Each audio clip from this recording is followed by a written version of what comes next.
senhores telespectadores, eu ainda não há muitos meses estive aqui na Nazaré e tinha prometido que no programa metia uma visita ao Museu da Nazaré, o Museu Dr. Joaquim Manso. Bom, por falta de tempo não foi possível vir aqui, mas era uma promessa que eu tinha feito e hoje venho para a cumprir. Estou realmente no Museu Joaquim Manso, é um museu cheio de lembranças da Nazaré antiga, da Nazaré que eu conheci quando era pequenino, que eu em novinho, esta era a minha praia.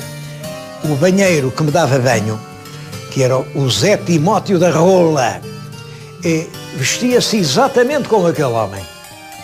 Aquelas calças de xadrez, a faixa preta, uma grande carapuça, ele era barbudo, pegava em nós e atirava de cabeça contra as ondas. Eu não esqueci mais desses tempos e confesso que fiquei, desde então, muito ligado à Nazaré. A Nazaré, ainda hoje, é um lugar único, penso que é das praias mais belas de todo o mundo. Aqui no museu vêm-se muitas coisas, queria mostrar-lhes, por exemplo, alguns aspectos da antiguidade aqui da povoação. Devo dizer que aqui o litoral era muito diferente do que agora é. O mar entrava profundamente pela terra, fazia uma enorme lagoa, que depois se chamava Lagoa da Pedreneira. Não era bem uma lagoa, tinha saída para o mar. Sempre, à volta dessas grandes lagoas, se fixaram populações pré-históricas, porque elas encontravam na lagoa o seu alimento.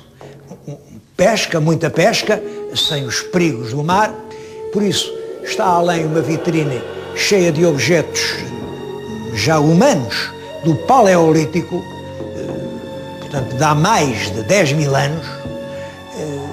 Está ali uma outra com objetos neolíticos de pedra polida.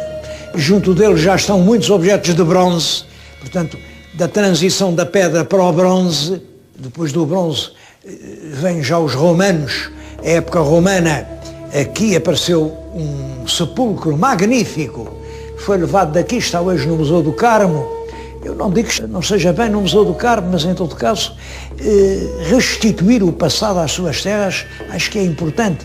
Está ali a fotografia do que era, portanto, o túmulo de um rico comerciante romano que aqui terá vivido. Há aqui muitas outras coisas nestas salas. Confesso que aqui o que mais me impressionou foi um objeto relativamente moderno, que é esta estampa, que é uma reprodução de uma coisa que eu conheço há muito tempo. Tenho-a aqui na minha mão.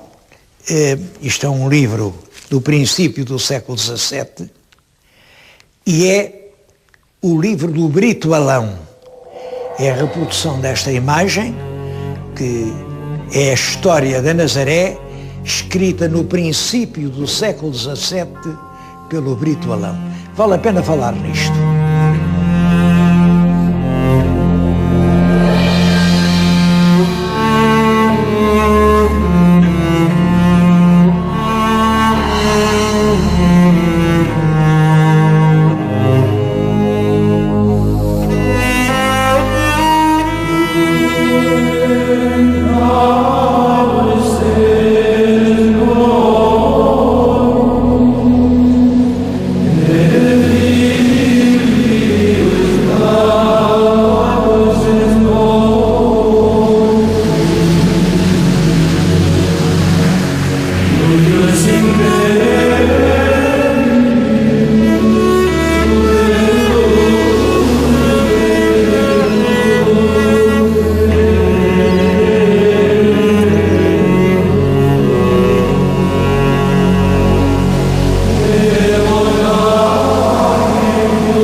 Este livro foi publicado em 1627.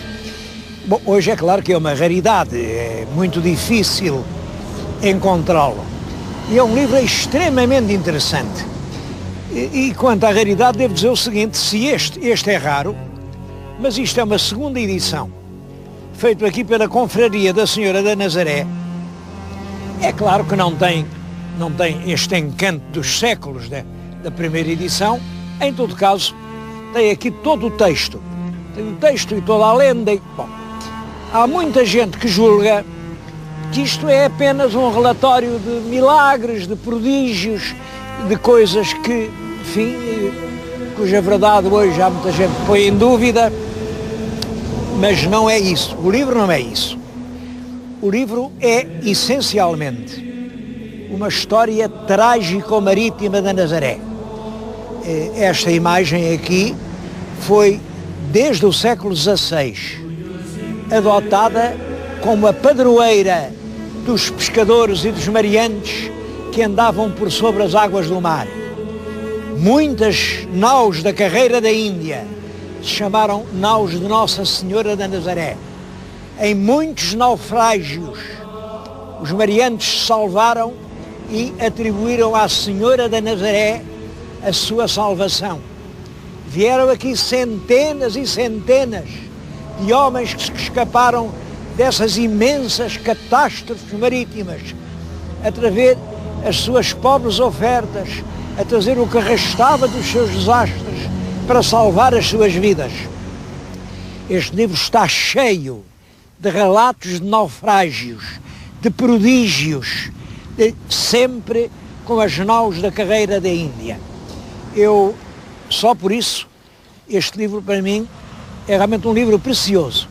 É um livro que fala do mar e realmente da espantosa aventura dos portugueses no mar da Índia.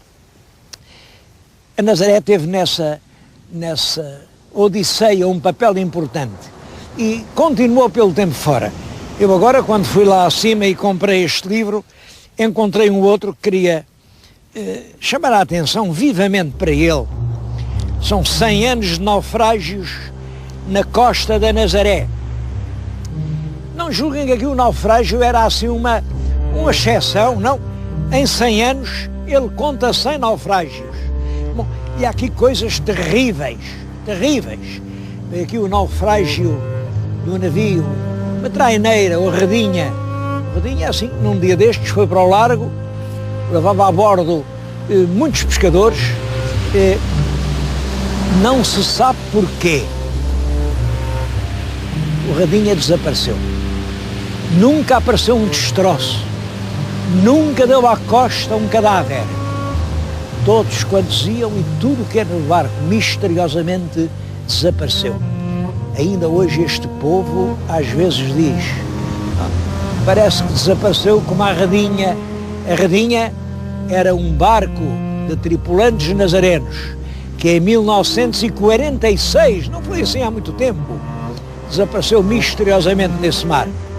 Desde então e até hoje já não por causa do Porto de Abrigo, mas são 100 naufrágios aqui no mar da Nazaré que este livro nos recorda. Eu acho que quem vem a Nazaré tem a obrigação de evocar a vida desses mareantes. Foram centenas e centenas que em embarcações muito frágeis afrontaram as ondas deste mar para ganhar o pão de cada dia. Mas não é só isso que este livro conta. Conta também, no fundo, toda a história da ermida, do culto, do milagre, e é isso que eu agora lhes vou contar lá em cima na Pedreneira.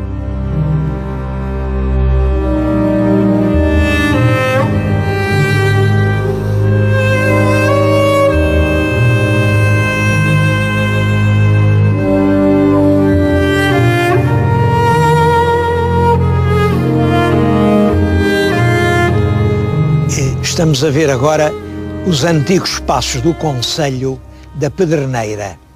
Bom, e aqui, junto de mim, está qualquer coisa que parece um pelourinho, mas realmente vê-se que não é. É um rochedo. É talvez o mais antigo monumento que existe em Portugal. Eu não lhe vou chamar monumento histórico, porque realmente não é um monumento histórico, é um monumento geológico. Esta pedra é um tronco de uma árvore de há 140 milhões de anos.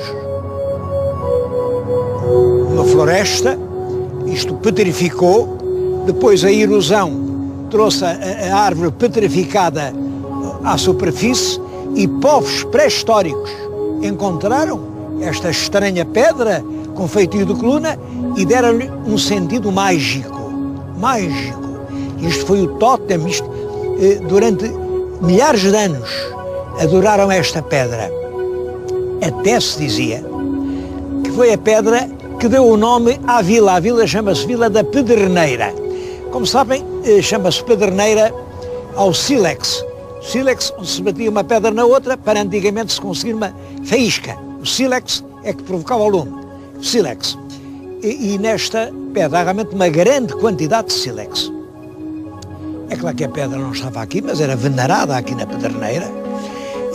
Aqui o que havia era um pelourinho mandado pôr pelo rei Dom Manuel, quando deu furol à Vila da Pedreneira. Deu um furol, construíram, portanto, um pelourinho verdadeiro. Isto foi em 1514. 1514, a Pedreneira já era muito antiga nessa altura, porque a Pedreneira, talvez de origem romana, apareceram aqui já vestígios romanos, teve toda a sua importância dada pelos frades de Alcobaça, pela Ordem de Cister. Os frades da Ordem de Cister instalaram-se aqui no meado do século XII. A doação destas terras é do ano 1153. 1153. Isto é importante porque há uma lenda de que o Dom Afonso Henriques ia a caminho de Santarém para conquistar Santarém, mas ia preocupado. Santarém realmente é uma terra forte, ele não tinha assim muitas tropas, e chegou ao alto do monte e de manhã avistou ao longe uma paisagem enorme e disse: se eu conseguir conquistar Santarém, dou tudo isto ao abade Bernardo da Ordem de Cister para ele fazer um convento. Isso é uma lenda inventada pelo Frei Bernardo de Brito, até inventou os documentos. Isso é uma lenda porque não foi em 47, foi só em 53 que Dom Afonso Henriques deu realmente estas terras a Cister. A Ordem de Cister do século XII teve realmente um extraordinário êxito na Europa. Ainda em vida de São Bernardo já havia centenas e centenas de abadias de Cister. Ficamos surpreendidos com esse êxito em toda a cristandade, mas a explicação é muito curiosa. Estava-se nessa altura em pleno feudalismo. Tudo tinha senhor, era vassalo, e abaixo dos vassalos havia os servos. Portanto, era um mundo de dependências. Toda a gente dependia de alguém e todos dependiam uns dos outros. E São Bernardo vem dizer o seguinte: não, estes conventos não dependem de ninguém. Bom, mas para não depender, não podiam receber o sustento dado pelos outros. Tinham que ser os próprios monges a criar o pão que comiam. E como é que isso se faz? Bom, os monges tinham que ter eles próprios os seus campos, as suas searas, os seus olivais, os seus pomares, as suas herdades, que dessem o pão que eles comiam. E daí que um convento de Cister tinha sempre anexa uma granja vem de grão, granja é para dar o pão que se come, que produzia o sustento dos frades. Claro que essas granjas, olhem, por exemplo aqui, Alcobaça, chegou a agricultar 40 mil hectares. 40 mil hectares. Davam uma quantidade extraordinária de géneros que o convento podia vender. Vendiam para Lisboa. Uma grande parte do pão que ia para Lisboa ia daqui das granjas de Alcobaça. Conventos com propriedades. Ao mesmo tempo, é preciso não esquecer uma coisa, é que São Bernardo cria os seus conventos na época da Segunda Cruzada. O São Bernardo é o próprio pregador da Segunda Cruzada, que levou dezenas e dezenas de milhares de cavaleiros para a Terra Santa, onde, na sua maioria, eles morreram. Mas São Bernardo também dizia: para lutar pela fé, tanto se luta no campo de batalha como no coro de um convento, implorando a Deus que nos dê uma vitória. Bom, e eu acho que realmente muitos cavaleiros preferiram combater dentro do convento e não ir para a cruzada. Julgo que são estes dois valores, a independência económica e o facto de se fazer a guerra só religiosa, que fez dos monges de Cister a ordem mais importante de toda a Europa Ocidental nos séculos XII, XIII e XIV. Chegou aqui, esta terra em que estou a falar, era um porto em que os frades de Alcobaça se estabeleceram, porque isto aqui tinha muito perto, entrava ao mar, entrava para aí o mar, fazia aqui uma grande lagoa, havia grandes estaleiros onde se faziam naus, até naus que navegaram até à Índia. E a muitas dessas naus pôs-se o nome Naus de Nossa Senhora da Nazaré. A Pedreneira era a vila que não tardou em encontrar-se ali num grande rochedo que vai pelo mar dentro. Apareceu uma imagem, realmente foram os frades de Alcobaça que a descobriram, uma pequena imagem de madeira, que é uma senhora que tem um menino no braço. Ora bem, e os próprios frades de Alcobaça contaram a história. Eles sabiam muito. Aquela imagem, imaginem, foi feita na própria cidade de Nazaré, na Palestina, pelo São José. São José era carpinteiro e gostava muito da esposa, que era Nossa Senhora. E quando Nossa Senhora teve aquele menino, ele, com um bocado de madeira e com o seu instrumento de trabalho, esculpeu um pequeno bocado de madeira, Nossa Senhora com o seu menino ao colo. Portanto, aquela imagem é infinitamente sagrada. Isto era a história que os frades de Alcobaça contavam.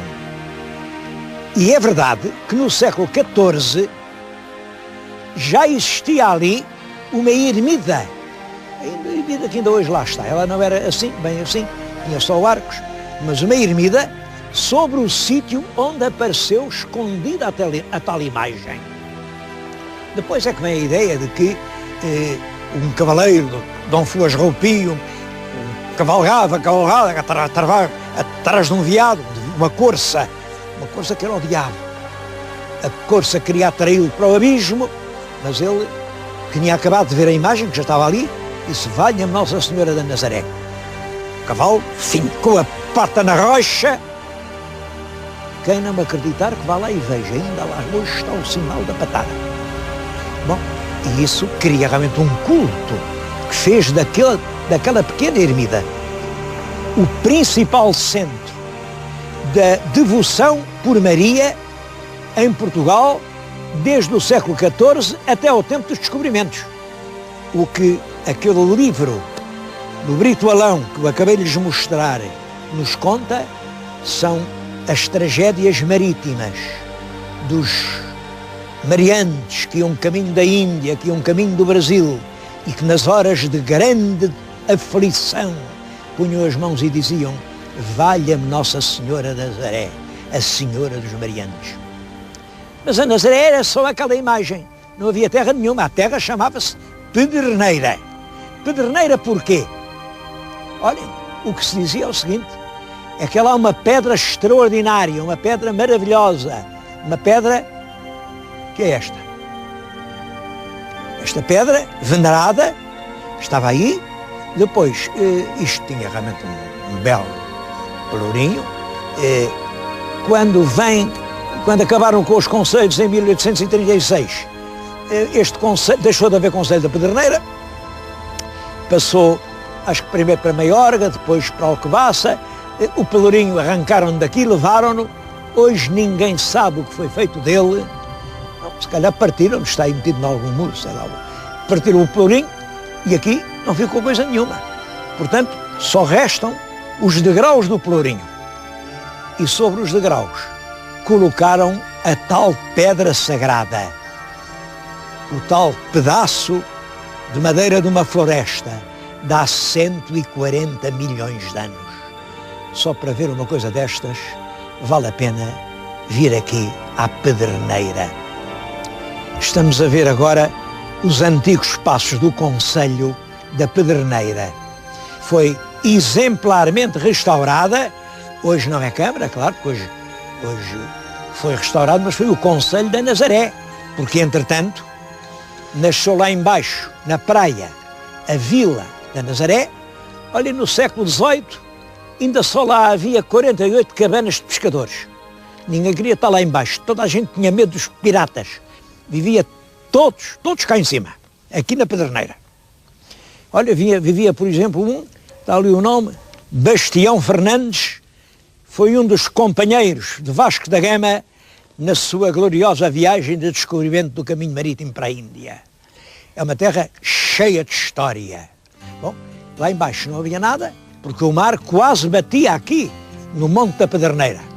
Depois o mar lentamente foi recuando, surgiu o Areal, no Areal as primeiras cabanas, até que vem a grande maré turística.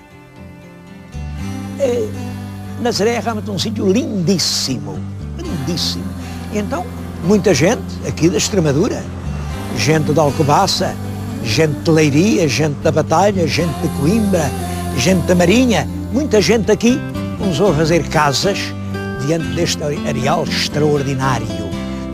Ou até lá em cima no sítio, um lugar espantoso. Bom, e pouco a pouco, o pequeno arrabal da praia torna-se mais importante do que a sua terra-mãe, que tenha sido a Pedreneira. Hoje existe de novo um concelho, o velho concelho da Pedreneira foi restaurado, só que a cabeça é na Vila da Nazaré. Portanto, a Vila da Nazaré vem substituir-se ao antigo município da Pedreneira.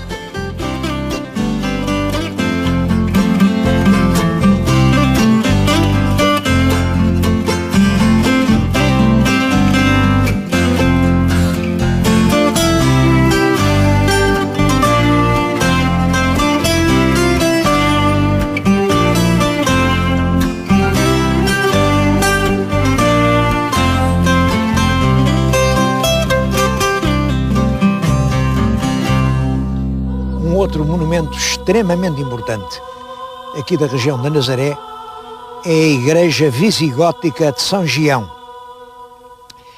É extremamente importante porque é a mais meridional de todas as igrejas visigóticas que existem em Portugal. É uma igreja do século VII, portanto do ano 600, e pode bem ser que esteja relacionada com as lendas que depois inventaram do rei Rodrigo. A lenda, como sabem, é que o rei Rodrigo, depois derrotado na Batalha do Guadalete, veio vindo, acompanhado pelo Frei Romano, até que se escondeu ali, lá embaixo, no sítio, com a tal imagem que trazia. Ora bem, encontrou o último refúgio, portanto, aqui. Ora, de facto, esta igreja era o último refúgio do culto cristão na Espanha, quando os árabes a invadiram. Pode haver relação, pode não haver. Agora, já viram, eu queria lá ir mostrar-lhes aquilo, mas está um cadeado na porta, não consegui autorização para entrar, pedi, quem manda aqui é o IPAR, eu pedi autorização pelo telefone, mas disseram que era preciso um expediente escrito que demora tempo, e eu realmente já tenho tão pouco tempo que não pude fazer o expediente. Bom, eu não me queixo, tudo tem a sua ordem. Agora, o que acontece é que o que se passa comigo, não poder lá ir dentro mostrar-lhes as ruínas, tem-se passado já com várias excursões, porque este monumento vem registado em roteiros estrangeiros. Já têm vindo aqui excursões do norte da Europa, porque lhes dizem há uma igreja visigótica em São Gião, junto da Nazaré, e chegam aqui, acontece-lhes o mesmo que eu, vem aquele cadeado. Há aqui qualquer coisa que não está bem. Bom, eu já em tempos lá estive, estão agora a ver as imagens, quando eu pude ir lá dentro, e aqui ficam os meus votos. Eu já tenho por vezes feito pedidos à Senhora da Nazaré, Mas agora o meu pedido é que este momento, que é tão importante, nós temos tão poucas coisas do século VII, tão poucas, do culto cristão, dos visigodos já convertidos ao cristianismo. E o templo é tão original, é tão diferente das igrejas a que estamos habituados, que vale a pena fazer um esforço. Aqui vale a pena. Olhem, pela Senhora da Nazaré, comecem estas obras quanto antes.